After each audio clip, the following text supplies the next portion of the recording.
I've been with my fiance for 8 years, engaged for 3. Between finishing my PhD and building a life with her, planning a wedding was a long game, but we locked in our dream venue 3 years in advance. It's beautiful, it's meaningful to us, and we've been counting down the days to September. My younger sister got engaged recently. She and her fiance had a spring wedding in mind for next year, nothing set in stone yet. A few vendors, a tentative date. Then came the family BBQ. She announced she was pregnant. Everyone was thrilled. But minutes later, she casually mentioned she wanted to move her wedding up to September, my month, our venue. And then, in front of our extended family, she asked me, no, she announced, that she hoped I'd give her the venue. It would mean so much, she said. Planning a wedding while pregnant is too much stress. The air got quiet. Everyone turned to me like I was supposed to smile and say, of course. Anything for you. Her fiancé, a genuinely decent guy, looked mortified. He gently reminded her they'd agreed not to ask me. She waved him off. Don't be like that. My sister wants what's best for me, so it's no big deal.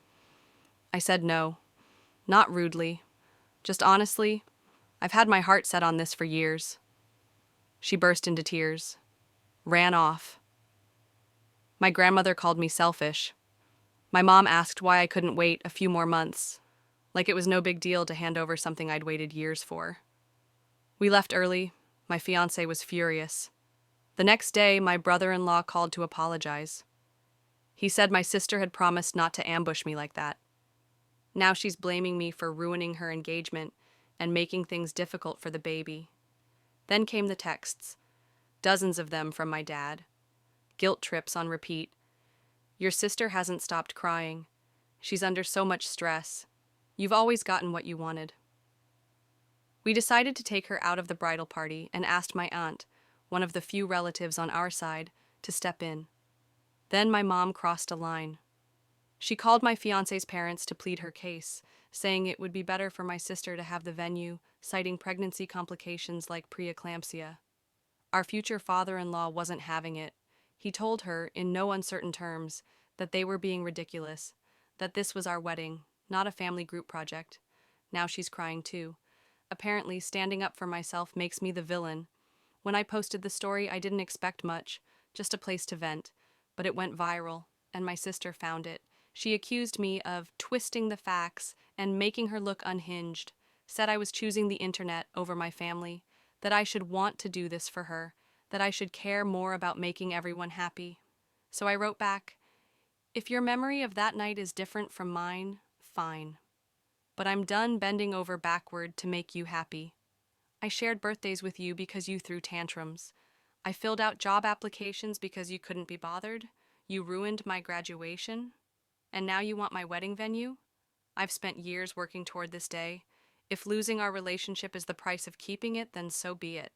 She blocked me, then unblocked me long enough to send a screenshot of a message she'd sent to my wedding planner, confirming she planned to come in the next day to finalize the venue transfer.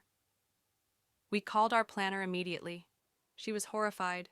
She said she hadn't spoken to anyone about changes, and that legally, no alterations could be made without my signature.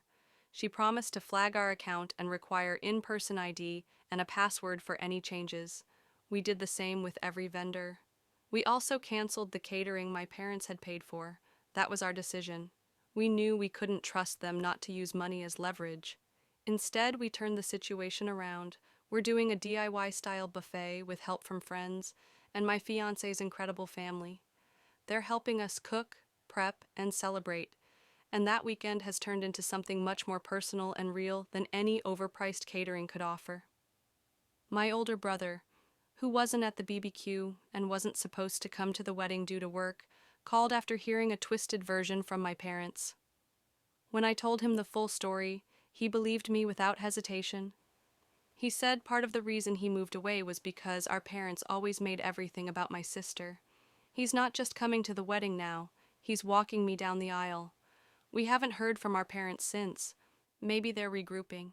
Maybe they're hoping we'll cave. But here's the truth. Unless they show up with a sincere apology and a whole lot of humility, they're not coming. I have no regrets. I have my fiancé.